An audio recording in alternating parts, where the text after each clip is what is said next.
ली चैटेलियर principal आप लिखेंगे, ली चैटेलियर principal.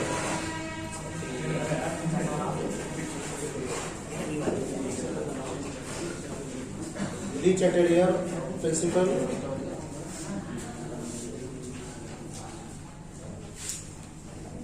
ली चैटेलियर principal.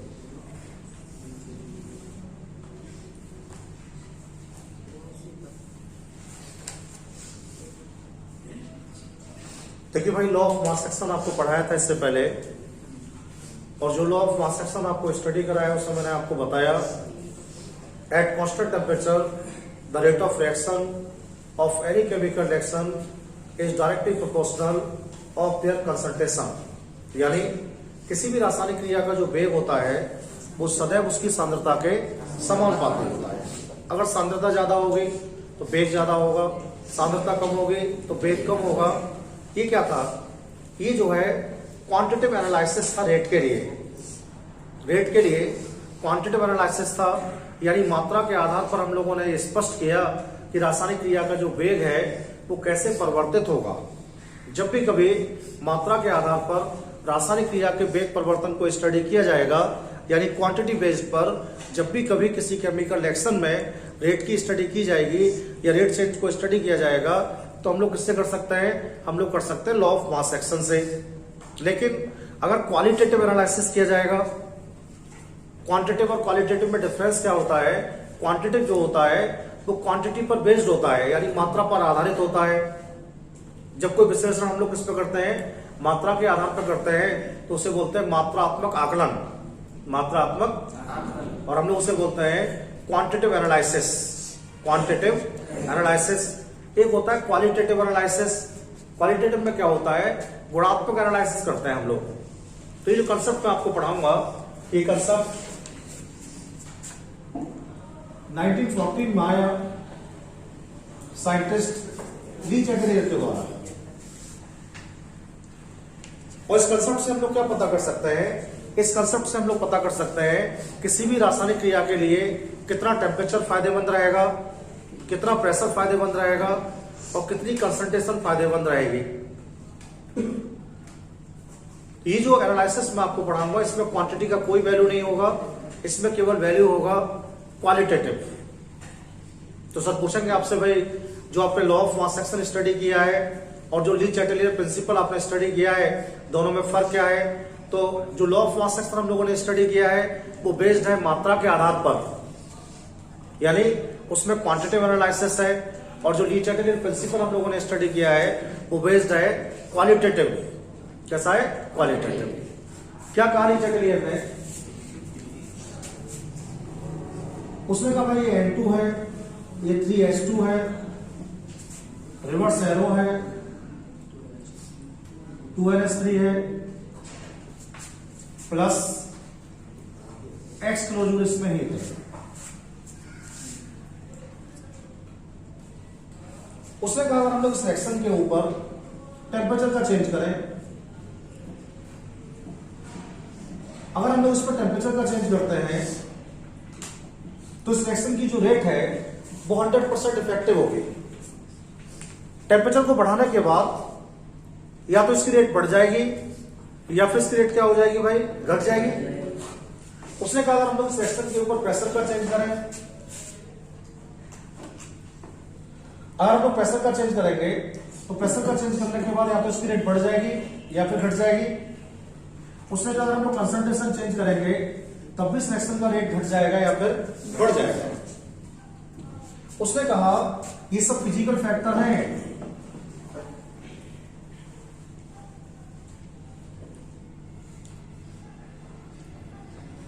ये सब फिजिकल फैक्टर है जिन्हें आप रिएक्शन में बाहर से चेंज कर रहे हैं।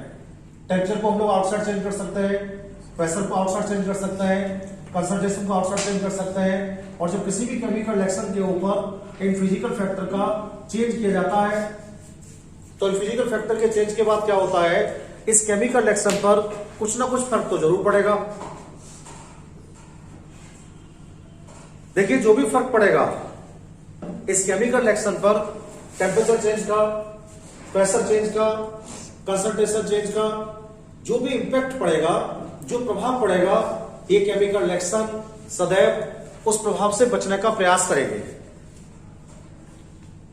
अब कैसे बच पाएगी मैं आपको सब समझाऊंगा। अभी एक कॉमन प्रोसेस में आपको समझाता हूं, उसके बाद मेरी समझ बात आपको समझ में आ जानी चाहिए।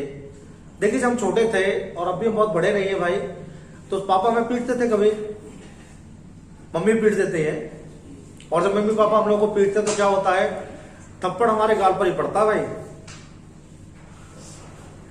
थप्पड़ जब आपके गाल पर पड़ता है तो उसका इम्पैक्ट क्या होता है, तुम्हारा गाल लाल हो जाता है। ये थप्पड़ का इम्पैक्ट है।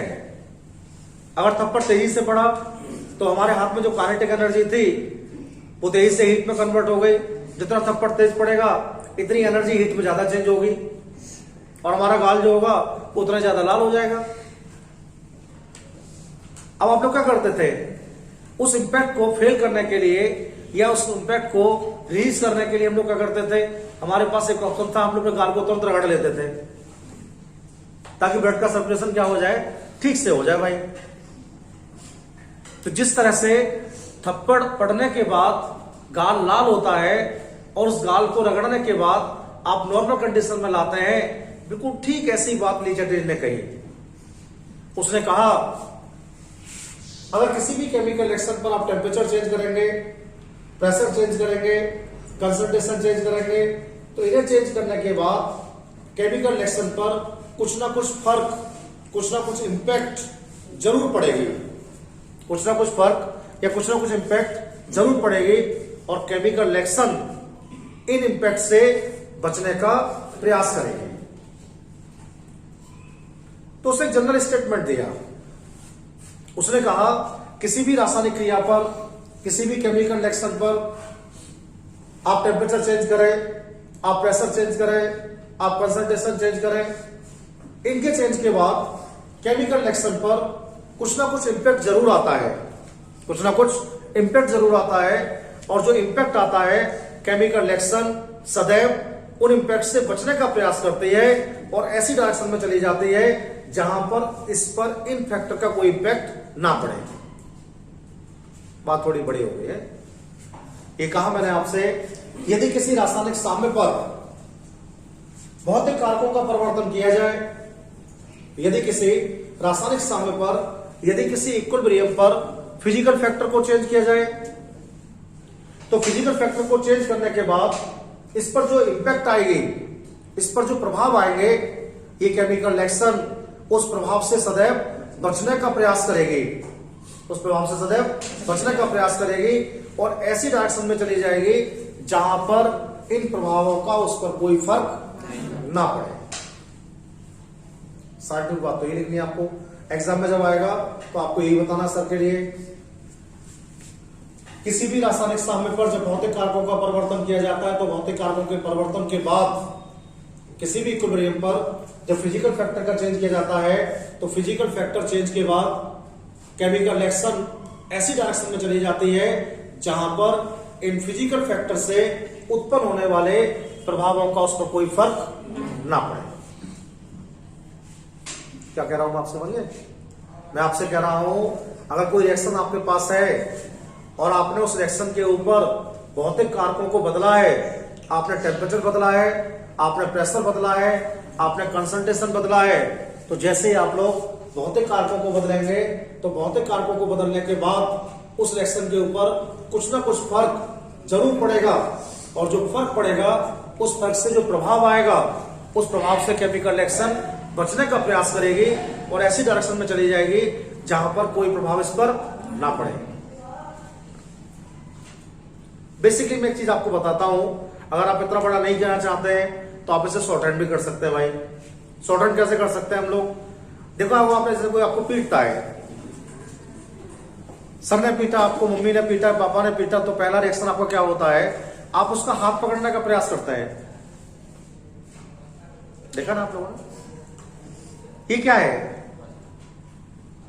हाथ पकड़ना कोई मर्जी है, ये विरोध है।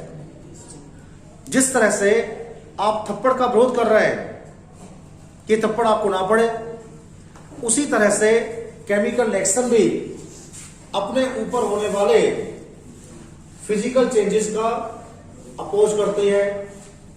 यानी अगर आप किसी केमिकल रिएक्शन पर टेम्परेचर को चेंज करेंगे, प्रेशर को चेंज करेंगे, कंसंट्रेशन को चेंज करेंगे, तो जब आप इन्हें चेंज करेंगे ना, तो चेंज करने पर क्या होगा, रिएक्शन इसके अगेंस्ट जाएगी, वो चेंज को नहीं मानेगी।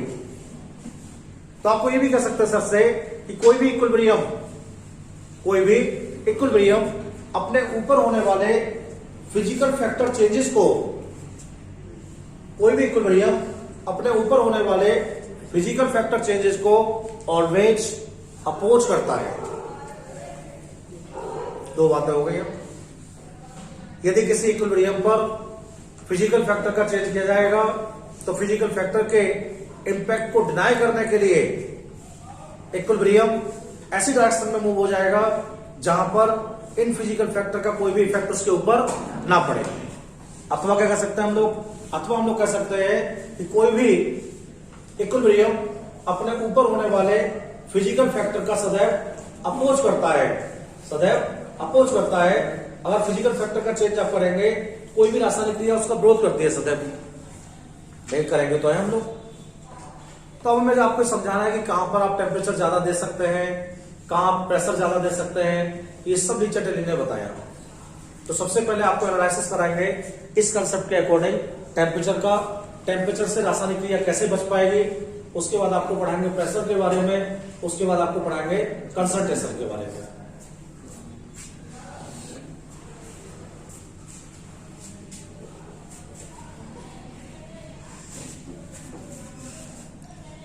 देखो भाई, ये दो रिएक्शंस हमारे पास है। एक तो लिखा हुआ है N2 + 3H2 reverse arrow 2NH3।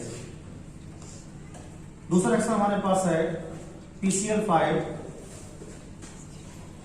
Reverse arrow PCl3 + Cl2। तीसरा हमारे पास है N2 + O2 reverse arrow 2N। देखो भाई, एक्सोथर्मिक रिएक्शन है। देखो भाई, ये एंडोथर्मिक रिएक्शन है, समझिए। जिनमें ऊष्मा निकलती है वो कैसे होता है, एक्सो। और ये भी भाई एंडोथर्मिक है। सबसे पहले हम लोग प्रेशर के बारे में बताते हैं।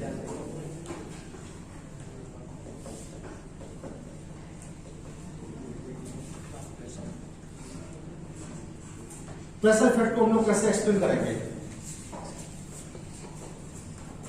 केमिस्ट्री में जितनी भी रिएक्शंस आप पढ़ेंगे वो सब इसी लॉ को फॉलो करेंगे। इसी के अकॉर्डिंग कहीं आप प्रेशर बढ़ाएंगे, कहीं घटाएंगे, कहाँ क्या करेंगे, तो आज हम आपको पढ़ा देते हैं। उसके बाद केवल हम इतना बताया करेंगे आप लोगों के लिए, अकॉर्डिंग टू ली चैटेलियर, हिंदी में कहते हैं लासाते लिए, लासाते लिए।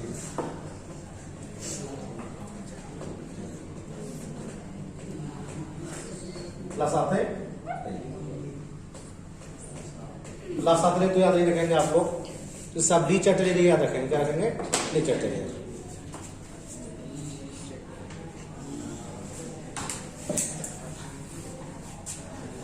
ये आपके पास एक बॉल है, कैनवास का बॉल है, और एक आपके पास है स्टोन है, पत्थर है आपके पास।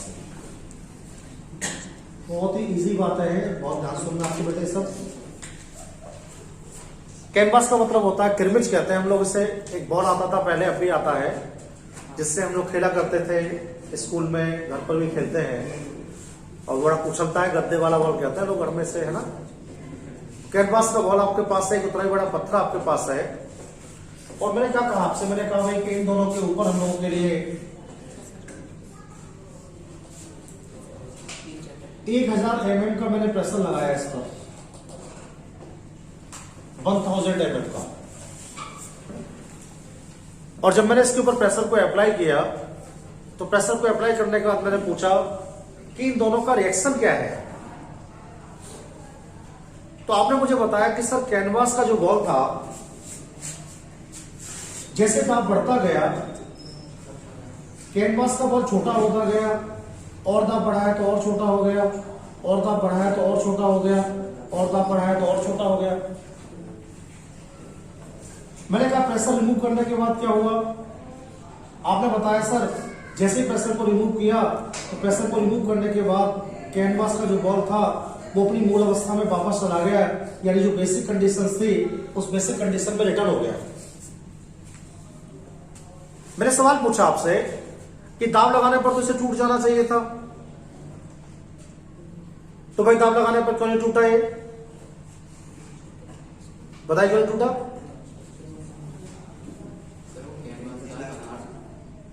कैनवास का तो क्या खास प्रॉपर्टी है उसके अंदर बताओ?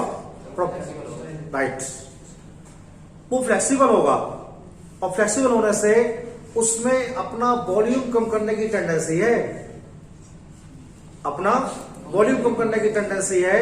अगर आप किसी के ऊपर प्रेशर को अप्लाई करते हैं और प्रेशर को अप्लाई करने के बाद उसमें वॉल्यूम कम करने की टेंडेंसी होती है तो प्रेशर उसका कुछ भी नहीं बिगाड़ पाएगा।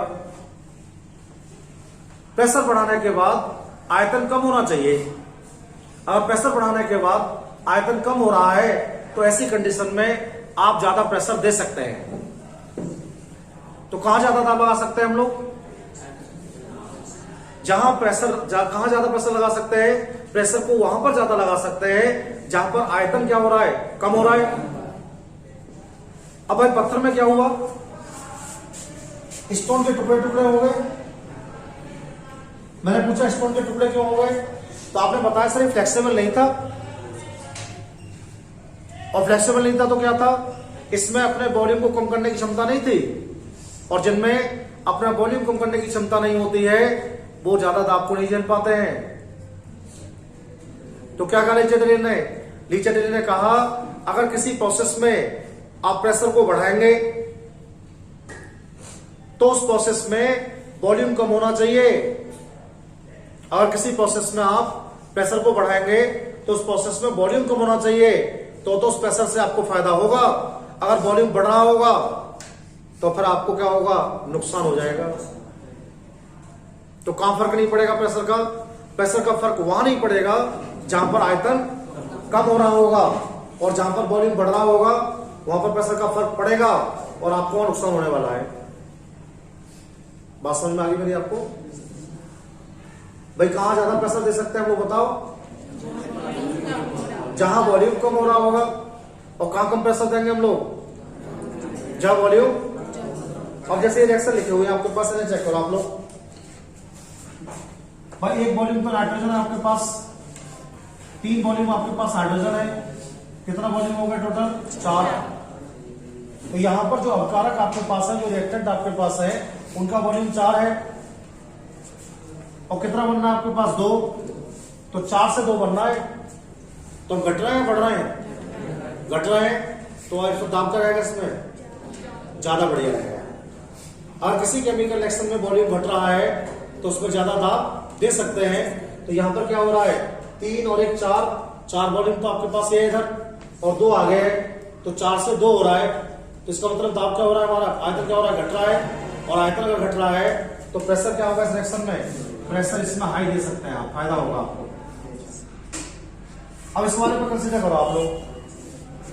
तो इस वाले में एक तो आपके पास PCl5 है और 2 AMI आपके पास। तो क्या हो गया हम लोग? 1 से 2 हुआ ना, बढ़ गया वॉल्यूम यहां पर। अगर वॉल्यूम बढ़ेगा तो प्रेशर क्या होना चाहिए? फिर कम होना चाहिए। तो इस केमिकल रिएक्शन में जब भी इसे कराया जाएगा प्रेशर क्या होगा इसमें? लो होगा। इसको बताइए तीसरे वाले में बराबर है ना बेटे? यहां पर भी 2 वॉल्यूम है, यहां पर भी 2 वॉल्यूम है, और जब दोनों तरफ किसी भी केमिकल रिएक्शन में वॉल्यूम बराबर होता है तो दाब का उस पर कोई फर्क नहीं पड़ता है। तो 3 बातें हो गई। मैंने कहा आयतन बढ़ रहा है तो आप क्या बोलेंगे? प्रेशर कम। मैंने कहा वॉल्यूम घट रहा है, प्रेशर हाई। और मैंने कहा वॉल्यूम कोई चेंज नहीं हो रहा है तो दाब का कोई इफेक्ट उसके ऊपर नहीं पड़ेगा। तो ऐसे केमिकल प्रोसेस जिनमें वॉल्यूम घट रहा होगा उनमें आप ज्यादा दाब दे सकते हैं, और जिनमें वॉल्यूम बढ़ रहा होगा उनमें दाब कम ही देना है, और जिनमें वॉल्यूम चेंज नहीं हो रहा होगा उनमें दाब का कोई फर्क नहीं। बोलिए सर, तो आप कुछ सेंटेंस नहीं लेना है, अब तो रिएक्शन देखना है केवल। अगर आगे बढ़ रहा है वॉल्यूम तो दाब घटा देना है तुरंत उसके ऊपर, बढ़िया रहेगा, और वॉल्यूम घट रहा है तो दाब बढ़ा देना है, बढ़िया रहेगा। और अगर कोई चेंज नहीं हो रहा है तो दाब बढ़ाओ या मत बढ़ाओ, कोई फर्क नहीं पड़ेगा। अब दूसरी बात, तो दाब बढ़ाने पर एक्शन किधर जाएगी बताओ? दाब बढ़ाने पर एक्शन उस दिशा में जाएगी जहां पर वॉल्यूम क्या होगा, कम होगा, तभी तो फर्क नहीं पड़ेगा दाब का। दूसरी बात,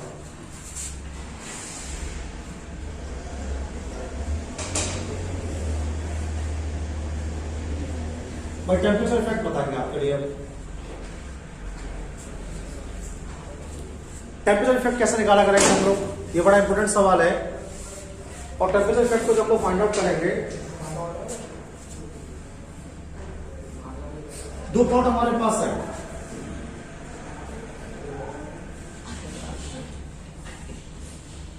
पहले वाला जो पॉट हम लोगों के पास अवेलेबल है, इस पॉट के अंदर कोल्ड वाटर है,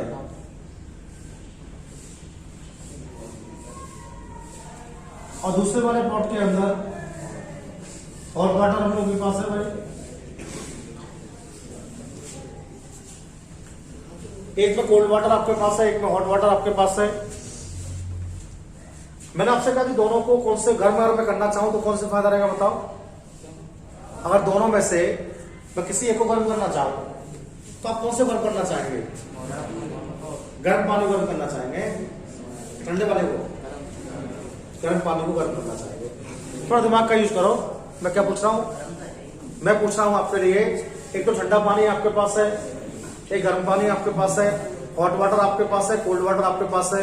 अगर हम लोग इसे हीट करना चाहते हैं तो किससे हीट करने में आपको एडवांटेज रहेगी?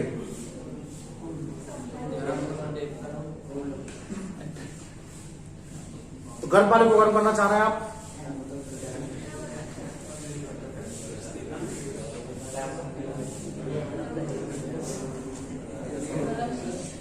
बोलिए। अरे भाई ये तो ऑलरेडी गर्म है, अगर आप इसे और ज्यादा गर्म करेंगे तो इसका वेपराइजेशन हो जाएगा भाई, और वेपराइजेशन अगर हो गया तो फिर यहां से पूरा लिक्विड ही गायब हो जाएगा। तो आपने कौन सा फायदा कर लिया भाई इसमें? इसे ऊष्मा की आवश्यकता नहीं थी, इसे हीट की रिक्वायरमेंट नहीं थी, और आप जबरदस्ती हीट दिए जा रहे थे, तो नुकसान तो होना ही था। लेकिन ठंडे पानी के लिए ऊष्मा की रिक्वायरमेंट थी, और आपने इसे अगर हीट किया तो आपको फायदा हुआ कि आपको ठंडा पानी क्या हो गया, गर्म हो गया। इससे दो बात समझ में आ गई हमें, जिन रासायनिक क्रियाओं में ऊष्मा निकल रही होगी उनमें ज्यादा टेम्परेचर आपको नहीं देना है। जिन केमिकल रिएक्शन में ऊष्मा निकल रही होगी उन केमिकल रिएक्शन में कभी भी ज्यादा टेम्परेचर आपको, और जिनमें ऊष्मा शोषित हो रही होगी, जिनमें ऊष्मा निकलने का मतलब क्या है? निकलने का मतलब है कि उसमें ऑलरेडी पहले से ऊष्मा ज्यादा है, इसलिए रिएक्शन ऊष्मा को निकाल रहा है, और हम लोग क्या कर रहे हैं? हम लोग उसमें ऊष्मा और ज्यादा दे रहे हैं, तो हमको फायदा कर रहे हैं, नुकसान कर रहे हैं हम लोग। एक तो ऊष्मा निकल रही थी पहले से ही, और आपने और ज्यादा ऊष्मा दे दी तो और ज्यादा निकलेगी, तो वेस्टेज तो जा रहा है हमारा ये। और किसी रासायनिक क्रिया को ऊष्मा की आवश्यकता है और आप उस रासायनिक क्रिया को ऊष्मा प्रोवाइड करा देते हैं, तो फिर ऐसी कंडीशन में क्या होगा? ऐसी कंडीशन में आपको फायदा होगा। तो आपको ध्यान रखना है। बंद हो गया।